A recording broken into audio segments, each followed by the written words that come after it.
Welcome, this is a reasonably easy, quick, whimsical Italian deli sub with burrata. I first make the pickled peppers because I couldn't buy hot peppers in the shop. So yeah, just garlic, bay leaves, coriander seeds, black peppercorn, salt, apple cider vinegar, a bit of water. I just let them boil, immerse together, whatever. Cutting chilies just like so. I think I'd supposed to use Scotch bonnet, but I couldn't get my hands on it.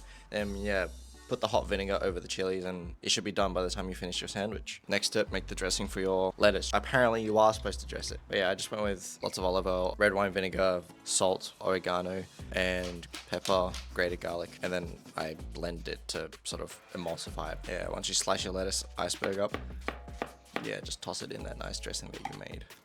You don't need too much, otherwise it gets a bit watery. Look at that tomatosi.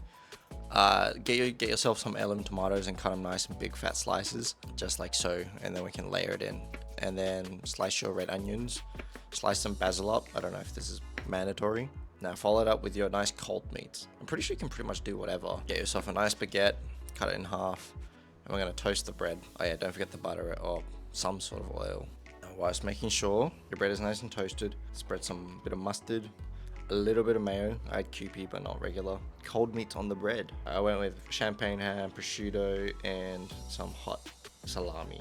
Fold it nice and delicately. And don't forget to put pesto on the other side. I went with basil, I totally forgot. Then the lettuce, red onions, and see the star of the show, burrata. You probably only need about half per sandwich, but yeah, it's really good. Then put the tomatoes on, your hot peppers, they should be done. And would you look at that? Carefully put it together without spilling anything. And for the sake of eating it, I really recommend wrapping it up, in aluminium foil or baking paper. Man, look at all those layers. If you like this video, leave a thumbs up. I think the sandwich is pretty good. I think I deserve your subscription.